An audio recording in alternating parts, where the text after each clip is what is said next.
Hello students, welcome back to my YouTube channel biology classes. तो आज हम study करेंगे summary of class 12th Hindi chapter that is diary के पन्ने। तो ये वितान का चैप्टर है, चैप्टर 4 लास्ट चैप्टर है वितान का, डायरी के पन्ने, जिसकी लेखिका है एन फ्रैंक। ठीक है, तो चलिए हम समझते हैं कि इस चैप्टर में क्या बताया गया है। देखिए, एन फ्रैंक की डायरी किसी न किसी रूप में सबसे चर्चित कृति है।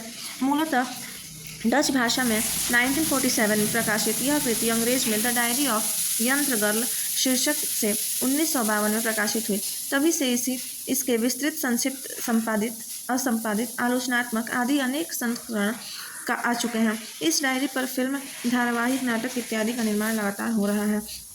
इसमें 2 जून 1942 से लेकर 1 अगस्त 1944 तक की यहूदियों को दी जा रही है लोमहर्षक जुल्मों की दास्तान लिखी हुई है।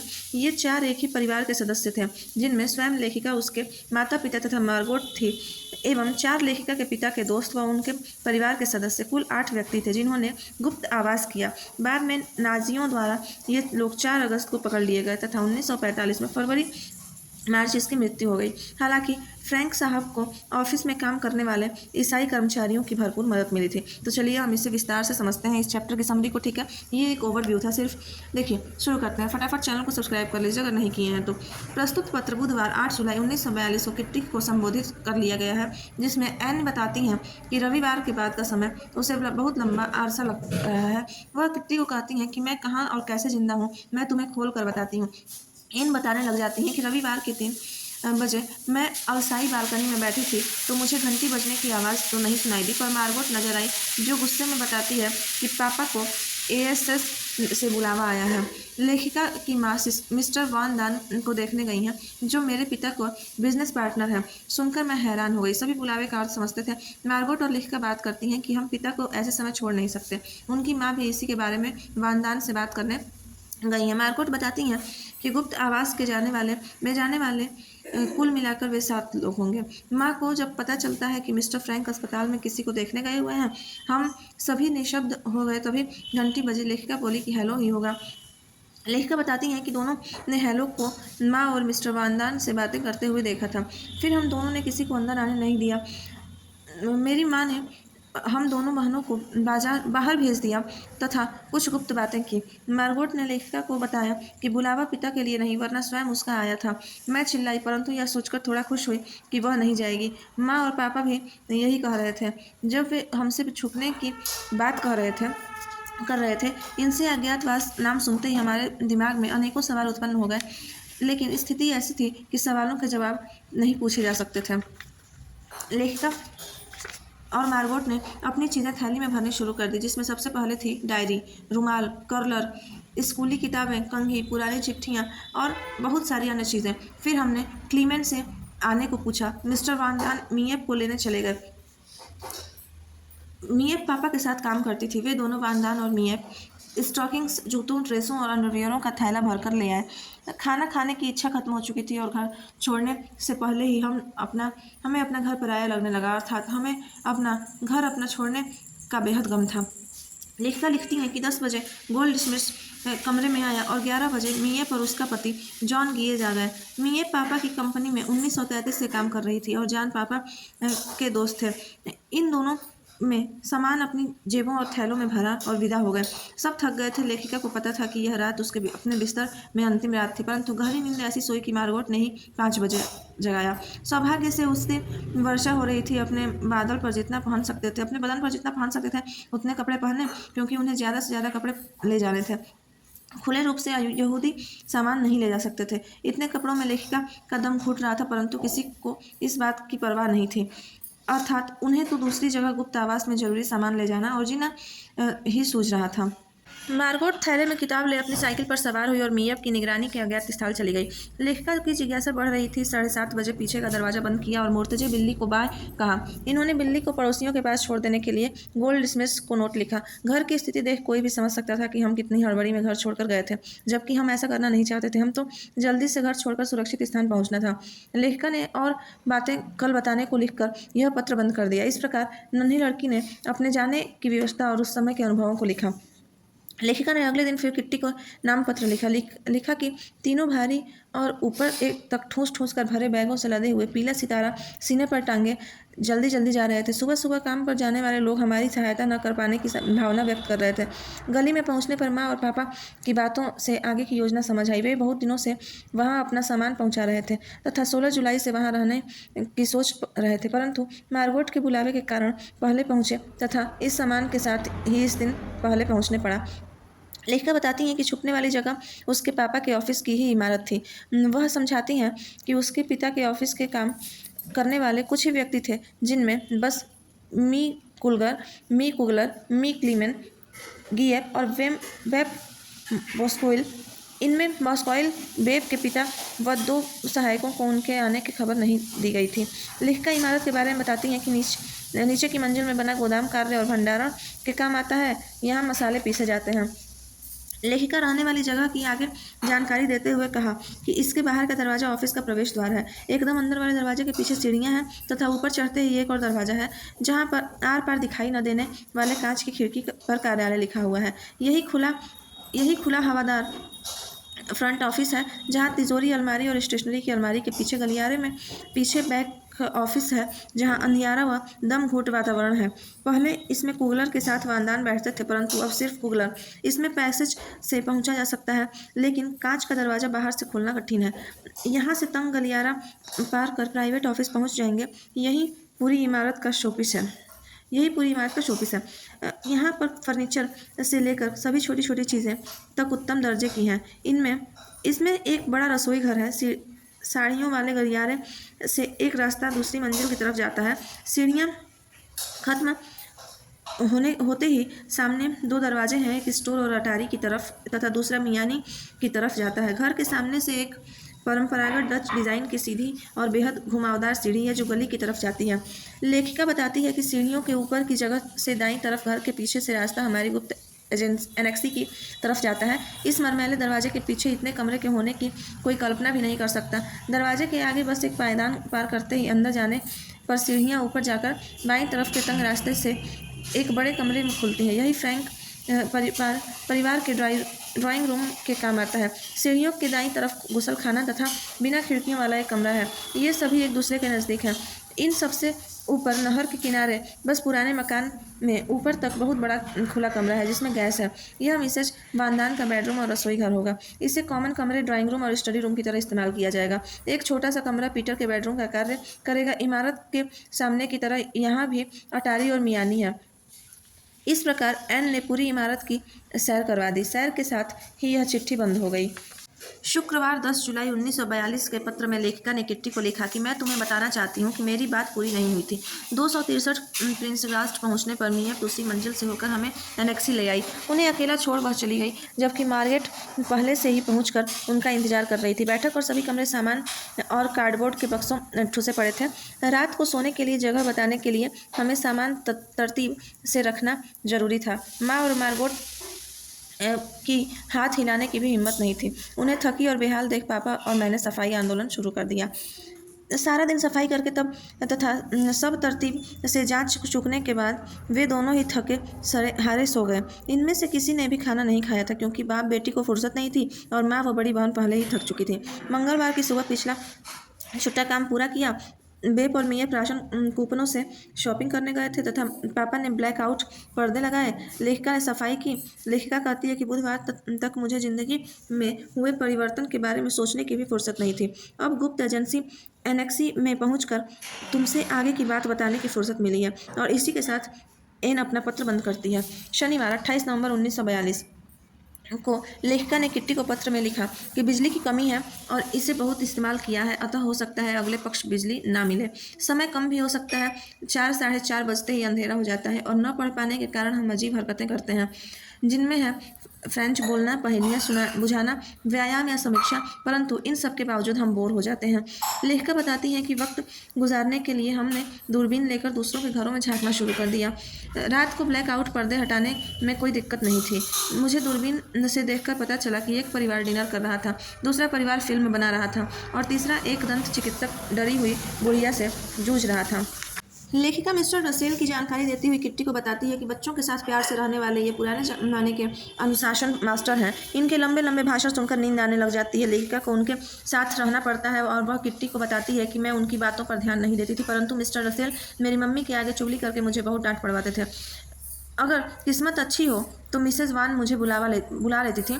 कहती वह लिखती हैं कि मिन मेक निकालने वाले परिवार में अगर दुत्कारे जाने वाला केंद्र कोई एक मेरी तरह हो तो उस स्थिति को झेलना बड़ा मुश्किल होता है। रात को जब अपनी कमियों जो चढ़ा बढ़ाकर बताई गई हैं के बारे में सोचती हूँ तो या तो खूब रोती हूँ या हंसकर सो जाती हूँ। मैं अपने आप को बदलना चाहती हूँ। फिर लेखिका अफसोस व्यक्त करते हुए कहती हैं कि अपनी उलझनों से तुम्हें बोर करती हूँ, परंतु लिखा हुआ काटने की मुझे आदत नहीं है। इसके लिए तुम इसे फिर से मत पढ़ना, वरना तुम भी उलझ जाओगी। यह लिखकर लेखिका ने पत्र समाप्त किया। लेखिका शुक्रवार 29 मार्च 1943 को किट्टी को लिखती हैं कि हमारी खुशी निराशा में बदल गई क्योंकि टर्की युद्ध में शामिल नहीं हो रहा था। हमें जो उत्साहवर्धक अफवाह सुनाई गई थी वह झूठी थी। 1000 गिल्डर के नोट अवैध घोषित होने से काले धंधे वालों को बुरी तरह झटका लगा। इनसे भी ज़्यादा झटका भूमिगत व्यक्तियों को लगा। इन्हें कर अदा करने के लिए भी सिर्फ 1 हफ्ते का समय दिया गया तथा साथ ही 500 गिल्डर के नोट भी बेकार हो जाएंगे। गियर्स एंड कंपनी पर भी ये नोट बेहिसाब थे, परंतु इन्होंने आगामी वर्षों के लिए कर अदायगी में निपटा दिया। इस प्रकार यह उलझन तो कम हो गई थी। लेखिका बताती है कि मिस्टर डसेल को एक पुरानी दांतों की ड्रिल मिल गई। अर्थात जब मेरे दांतों का चेकअप होना था, घर के कायदे कानून में मिस्टर रसेल बेहद आलसी थे।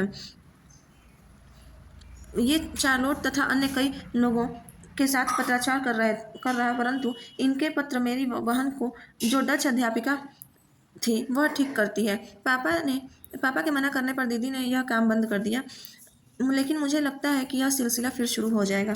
लेखिका किट्टी से बताती है कि हिटलर साहब घायल सैनिकों से बात कर रहे हैं। हिटलर से एक सैनिक बताता है कि मेरा नाम हेनरिक शोपेल है, मैं स्टालिनग्राद में घायल हो गया। रेडियो पर सैनिकों की बातों से लग रहा था कि वे घायल होकर भी बहुत उत्साहित थे।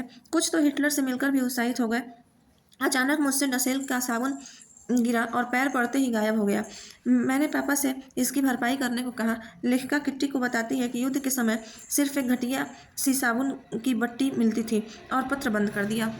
लेखिका किट्टी से शुक्रवार 23 जनवरी 1944 के पत्र में बताती है कि मैं परिवार तथा राजसी परिवारों की वंशावली तालिकाओं में रुचि लेने लगी। हालांकि मैं पढ़ती हूँ, बीबीसी की होम सर्विस समझती हूँ, परंतु फिर भी परिवार को पसंदीदा कलाकारों की तस्वीरें काटने और संग्रह करने में बिताती हूँ। मिस्टर कुगलर की मेहरबानी है कि हर सोमवार मेरे लिए सिनेमा एंड थिएटर पत्रिका की प्रति लाते हैं। हमारे परिवार के लोग इसे रुपयों की बर्बादी समझते हैं, परंतु विस्मित है कि 1 साल के बाद भी मैं किसी भी फिल्म में कलाकारों, उनकी कहानियाँ और समीक्षाएं किसी फर्राटे से सुना देती हूँ। मम्मी ने मजाक किया कि तुम्हें तो फिल्म देखने की जरूरत ही नहीं पड़ी। लेखिका किट्टी से बताती है कि जब मैं नई केश सज्जा करती हूँ तो परिवार वाले किसी फिल्म स्टार की नकल समझते। उनके टोकने और मजाक करने की वजह से आधा घंटा से ज़्यादा मेरा हेयर स्टाइल टिक नहीं पाता। कोई यकीन नहीं करता कि हेयर स्टाइल मेरी स्वयं की खोज है। मैं उनकी टिप्पणियों से तंग आकर गुसल खाने में जाती हूँ। मेरे बाल जो घुंघराले हैं फिर उलझ जाते हैं। यह लिखकर लेखिका पत्र बंद कर देती है। लेखिका अगले पत्र में किट्टी को संबोधित करते हुए लिखती है कि क्या तुम्हें बार बार बासी खबरें सुनना अच्छा लगता है? तुम ऐसी खबरों से ऊब कर मुझे कोई नई खबर सुनाने के लिए कहोगी। अगर खाना खाते वक्त बातचीत राजनीति या अच्छे खाने के बारे में न हो रही हो तो मिसेज वानदान तथा मम्मी बचपन में किस्से सुनाने लगती हैं, और या फिर डसेल वार्ड्रो घुड़दौड़ मरीजों, 4 बरस के प्रसिद्ध तैराक बच्चे या लिख करती नावों की कहानियाँ सुनाने लग जाते हैं, जिन्हें हम एक शब्द सुनते कोई भी पूरी कहानी बता सकता है। लतीफ़े भी इतनी बार सुन चुके हैं कि उन घिसे पीटे लतीफ़ों को सुनने वाला भी ही हंस सकता है। एनेक्सी में कुछ भी सुनाने को नहीं बचा है। लेखिका बताती हैं कि सुनाने को कुछ नहीं बचा था। नमक मिर्च डालकर लगाकर दोहराना भी अब कुछ असर नहीं रहा था। नन्ही लेखिका किट्टी को बताती हैं कि मैं अपने आपको चिकोटी काटती कि नहीं, कहीं मैं इन्हें टोक न दूँ, विशेषकर सब में छोटी होने के कारण मैं ऐसी हिमाकत न करूँ। चाहे वे लोग कितनी ही पटरी से उतर गए हैं या उनकी कल्पना शक्ति का दिवाला पिट गया हो। लेखिका बताती है कि मुझे क्लीमेन और जॉन को गुप्त आवास में रह रहे लोगों की बातें अच्छी लगती हैं, क्योंकि उन्हें पता है कि हमें ऐसे लोगों के बारे में जानने की कितनी जिज्ञासा है। उनकी तकलीफ़ों से हमें हमदर्दी है तथा उनकी खुशी में हमारी खुशी। यह भूमिगत होना तो आम बात है। कुछ प्रतिरोधी दल भी हैं जो हम जैसों की सहायता करते हैं। एक प्रतिरोधी दल है फ्री नीदरलैंड्स, जो नकली पहचान पत्र बनाते हैं, अज्ञातवासियों को मानसिक तथा वित्तीय सहायता देते हैं। हमें हैरानी होती है कि अपनी जान खतरे में डालकर ये हमारी सहायता कर रहे हैं और हमें विश्वास है कि ये हमें सुरक्षित बाहर निकालेंगे। वे कभी भी हम ऐसे लोगों को मुसीबत नहीं मानते, वरना हमें खुश रहने और खुश दिल दिखाने की कोशिश में लगे रहते हैं। लेखिका किट्टी से कहती हैं कि हम कभी नहीं भूल सकते कि जब जर्मनी युद्ध में बहादुरी दिखा रहे हैं, तो ये मददगार बेहतरीन भावनाओं और प्यार से हमारा दिल जीत रहे हैं। लेखिका बताती हैं कि अनेक प्रकार की कहानियाँ चल रही थी, जिनमें से एक कहानी भूमिगत व्यक्तियों और पुलिस वालों के बीच मैच की है।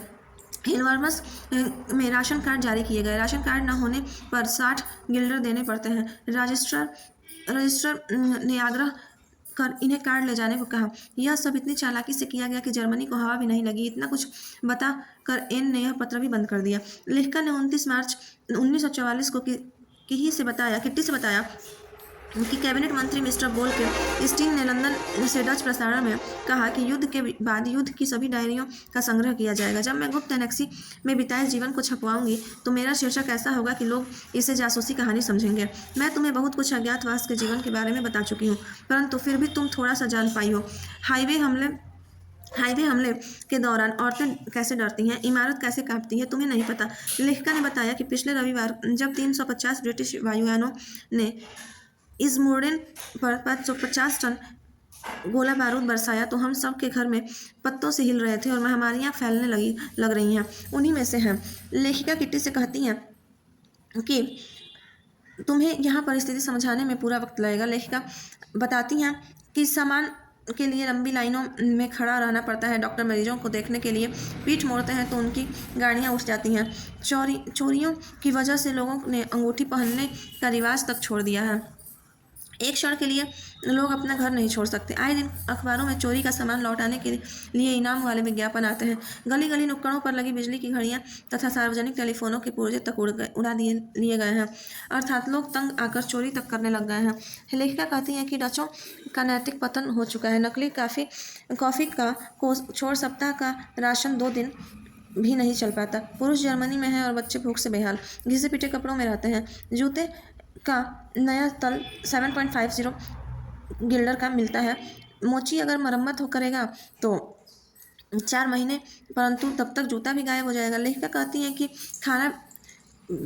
खाना जितना बेकार होता जा रहा था, बिक्री उतनी गंभीर।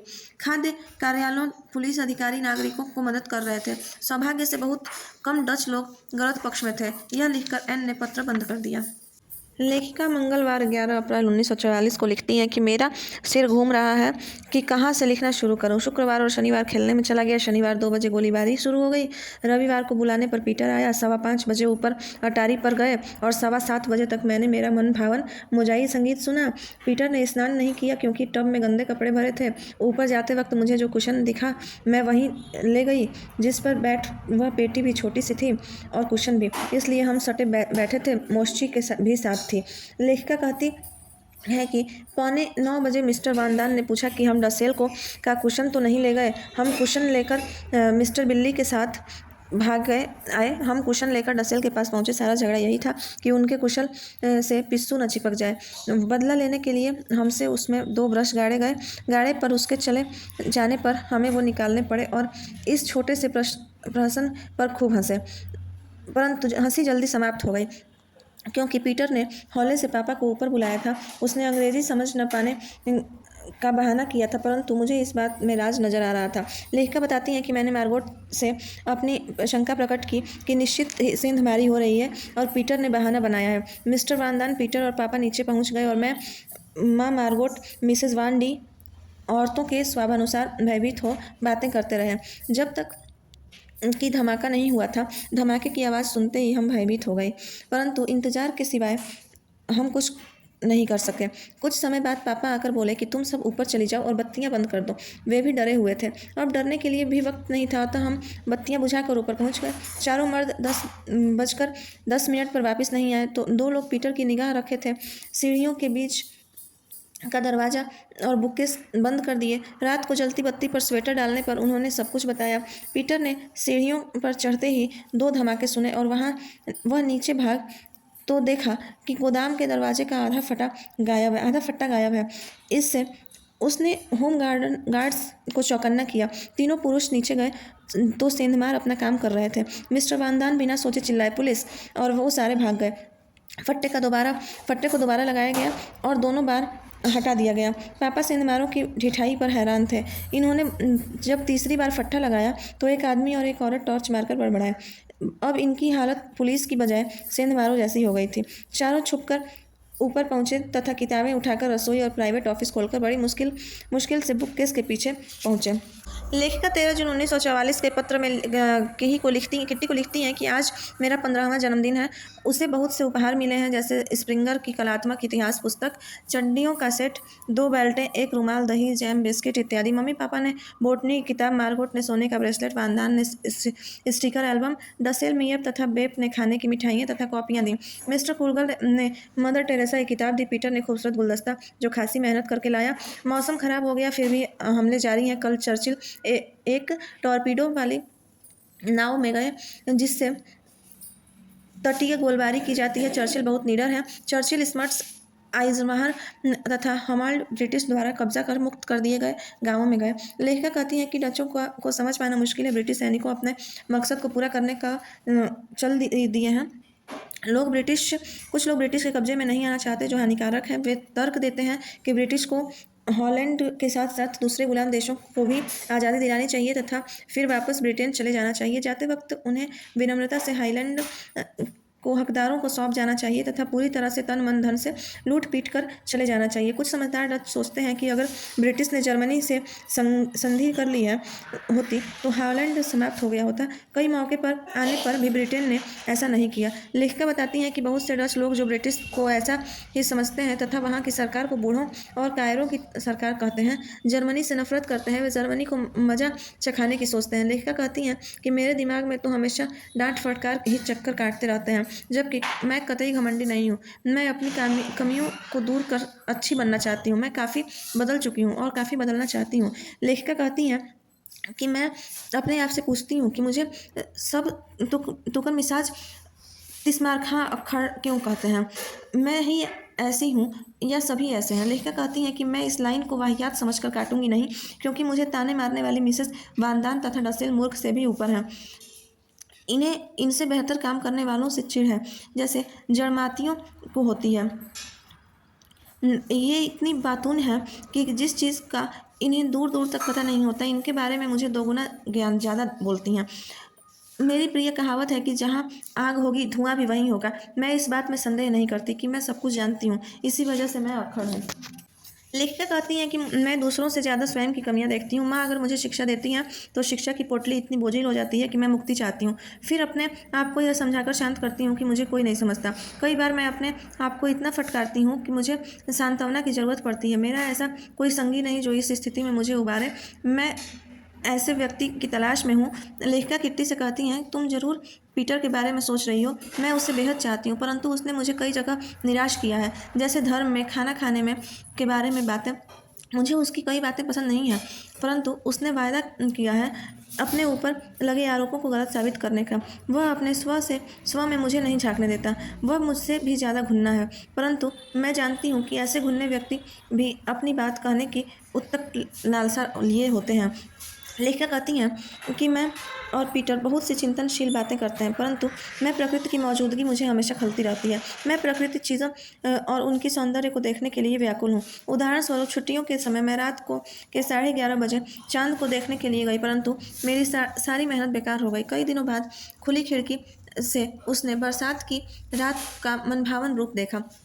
उस दिन के बाद मुझे बार बार प्रकृति देखने की चाह होने लगी। अब मुझे प्राइवेट ऑफिस की खिड़की में प्रकृति देखते समय चोर, डकैतों तथा पुलिस का डर नहीं लगता है। मैंने सोचा कि बहुत से लोग रोज़ प्राकृतिक सौंदर्य का आनंद लेते हैं, तो मैं कैदी तो कई कैदी और मरीज इस सौगात का आनंद लेने का अधीर रहते हैं। प्रकृति को सब प्रिय है और सबको प्रकृति गरीब अमीर का भेदभाव नहीं करती है। लेखिका कहती है कि प्रकृति के बारे में मेरी भावना कल्पना मात्र नहीं बल्कि आजमाया हुआ नुस्खा है। प्रकृति शांति का वह रामबाण है जो विपरीत परिस्थितियों में धैर्य प्रदान करती है। लेकिन भाग्य ही ऐसा है कि मैं इन मैली खिड़कियों और पर्दों से प्रकृति को बहुत कम देख पाती हूँ। इनकी वजह से मैं पूरा आनंद नहीं ले पाती। प्रकृति जीवन का आनंद है। एन फ्रैंक एक नादान बच्ची है जिसे यह बात परेशान करती है कि जर्मनी में उनके साथ जो अन्याय है उसका कारण क्या है। उन्हें किस बात की सज़ा दी जा रही है। क्या यहूदी के घर जन्म होना वश की बात था, पाप है। एन को ये सवाल परेशान करते रहते हैं। एन किट्टी से कहती है कि शायद ताकत के बल पर पुरुषों ने औरतों पर प्राचीन काल से राज किया है। ताकत के बल पर पुरुष कमाकर परिवार का पालन पोषण करता है। औरतों की सहन शक्ति भी मूर्खता थी। सौभाग्य से वर्षों से फैली इस प्रथा को शिक्षा ने तोड़ा और औरतों की आंखें खोली। कई देशों में कई जागरूकता पुरुषों ने जागरूकता दिखाई। आधुनिक महिलाएं पूरी तरह स्वतंत्रता चाहती हैं। लेखिका कहती हैं कि जिस प्रकार पुरुषों का सम्मान दिया जाता है वैसे ही स्त्रियों का भी सम्मान किया जाना चाहिए। सैनिकों और युद्धों के वीरों का सम्मान और पदकों से तथा शहीदों को अमर बना दिया जाता है। फिर स्त्रियां ने क्या अपराध कर दिया कि उन्हें सैनिक नहीं बनाया जा सकता। लेखिका किट्टी से कहती हैं कि मैंने मौत के खिलाफ मनुष्य नामक पुस्तक पढ़ी थी जिसमें लिखा है कि जितना पुरुष पीड़ा बीमारी और यातना से तकलीफ उठाता है उससे कहीं ज़्यादा औरतें बच्चे जनने में उठाती हैं। औरतों को बच्चे जनने में जो पुरस्कार मिलते हैं वे हैं खो चुका आकर्षण, पति और बच्चों से तिरस्कार। वे मानव जाति को बनाए रखने के लिए बहादुर सिपाहियों और डिंग हाँकने वाले पुरुषों से भी ज़्यादा संघर्ष करती हैं। लेखिका कहती हैं कि मैं यह नहीं कहती कि औरतों को प्राकृतिक नियम तोड़ दें।